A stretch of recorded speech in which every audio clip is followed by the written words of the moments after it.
In the not-so-distant future, human society has been divided into two parts, one which is inhabited by the rich and the other one by the poor. The rich people, who live a lavish and comfortable lifestyle, stay above the line, whereas the not-so-fortunate and working-class people live on the other side of it. The line is a real barrier that was created by the government to separate the two sets of people.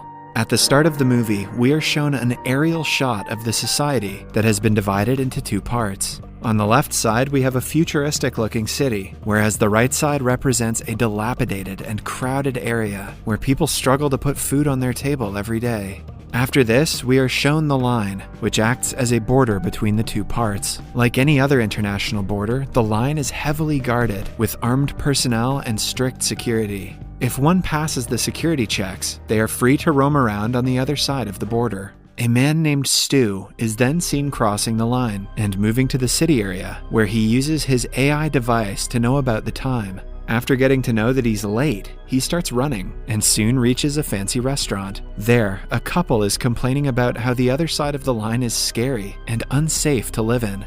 Soon, Stu approaches his friend, who recently got engaged with a man. After the introductions, Stu starts chugging his favorite beer, which his friends find weird. Turns out that Stu was born below the line and lived there until he was 18. His family moved to the other side when his mother made a famous app and got rich from it. We also get to know that the people above the line are assigned dates right from their birth, but the people on the other side have to find their own dates. Hence, Stu is yet to find a girlfriend. He also fears that he will die alone. Join the club, Stu. As the group is talking, they are approached by a stranger who confirms that he was eavesdropping on their conversation. He then mentions a dating site called The One That's the One, which guarantees to find the perfect match for someone. In fact, he met his wife through the same site and has been living happily ever since. After this, the strange man opens his tablet and starts showing the company's advertisement. In the ad, a man gives a brief introduction about the company. He says that at Najari Labs, Dr. Najari uses a combination of specifically picked questions and DNA tests to provide the perfect partner, aka the one that's the one, for an interested candidate. Following this, he starts dancing in a weird manner, which is longer than the actual advertisement itself. Gotta get the video to that 10-minute mark for YouTube. In the next scene, Stu is at Najari Labs, where he is staring at the same creepy dance on the screen. Just then, he is approached by that same man, but when asked about the commercial, he responds that he has no idea of it. This confuses Stu, but he decides to ignore it. After this, Stu is taken inside the lab, where he is hooked onto some wires and prepped for interrogation. The man then explains the whole procedure. He mentions that he will ask Stu some questions, while the device will extract and scan his DNA. The results of the two tests will provide the information to determine the one that's the one for Stu.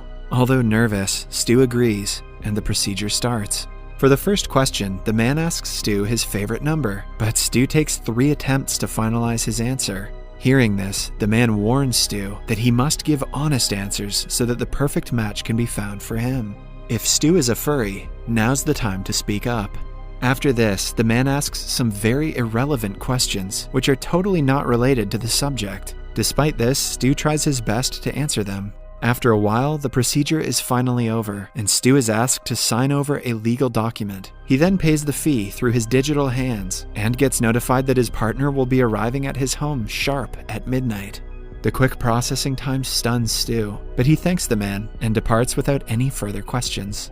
Later, Stu is at his luxurious apartment, where he is all dressed up and waiting for his partner to arrive. It is 11:45 p.m., and Stu is practicing his conversation skills. Time passes by and it is 15 past midnight, but still no one arrives at the door.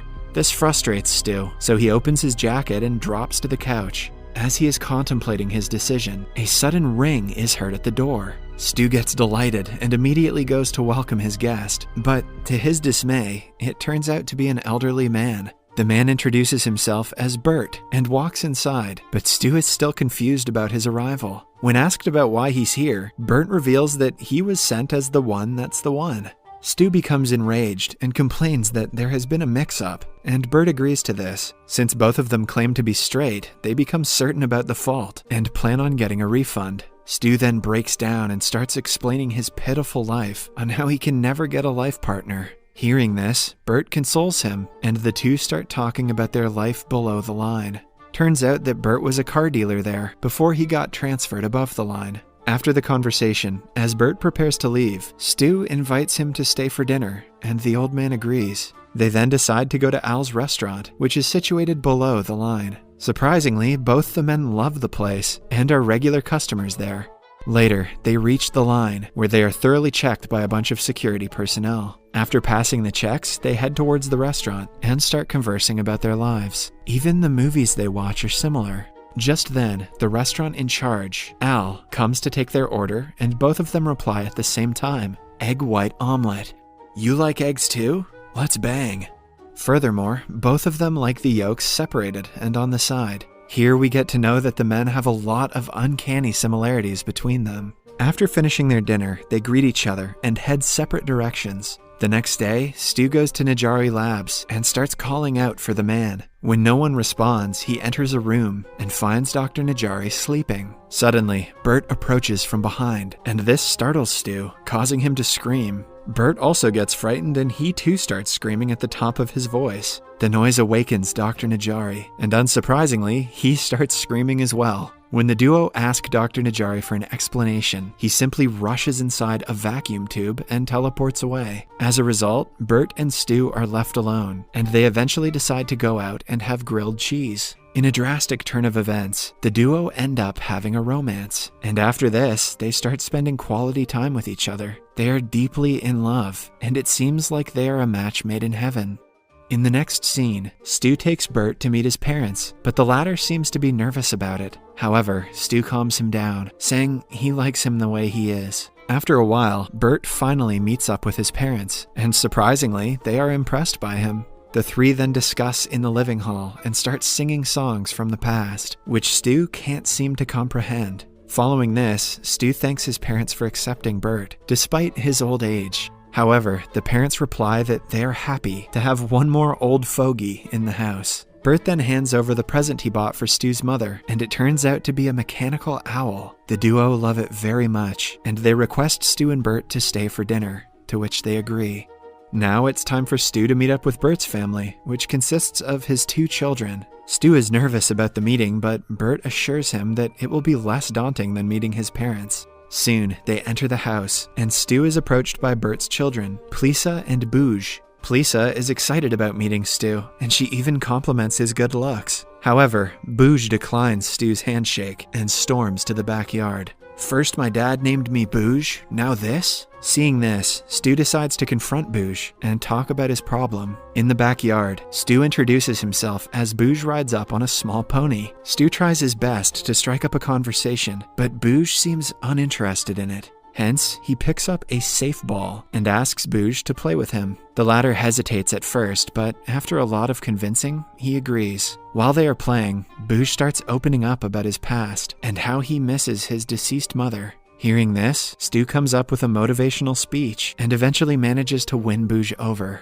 In this way, both Stu and Bert's families support the relationship. 6 months pass by, and the couple are now married and living together in the same house. One night, when the couple is going on with their daily lives, someone suddenly rings their doorbell. After opening the door, the same guy from the One That's the One commercial comes inside. However, he claims that he is a different person and only a technician for Najari Labs. The man then claims that he doesn't normally go house to house, but in this instance, something special has occurred. He then reveals that when Dr. Najari tallied the duo's data into his machine, he made a mistake. As a result, he declares that Bert and Stu are not each other's one that's the one. He then shows Stu's match, which turns out to be a beautiful girl, and also Bert's match, which surprisingly is Al from Al's Diner. When the couple try to dispute his claim, saying that they are married now, Dr. Najari suddenly approaches from behind and says that science cannot be disputed. He then states that there is much more at stake, so the couple have to separate and live with their new partners. He also calls his bodyguards, who were standing in the other room the whole time. Left with no other choice, the couple eventually decide to separate and meet their new partners. Stu packs all of his belongings, along with a photograph of him and Bert, and then departs the place. In the next scene, a distraught Stu wanders around the city. Later, he meets up with his new girlfriend, but she seems to dislike all of his habits, including eating the eggs with the yolks left out. Later, while they are at the park, Stu puts some ice cream on her face, like Bert did to him, but this annoys her. Here, Stu realizes that he is simply wasting his time, so he runs to stop Bert, who is about to leave the city. He hurriedly reaches the futuristic station called the Pod Port, but gets there a bit late as Bert enters inside and teleports to another city. Devastated, he starts blaming himself for being late, but right then, Bert approaches him from behind, claiming that he's always late too. Turns out that the other man who left in the pod was not Bert after all. The two then embrace each other and decide on living below the line as a couple. In the last scene, it is revealed that the strange man from the One That's the One commercial and the technician from Najari Labs are indeed two separate people. What?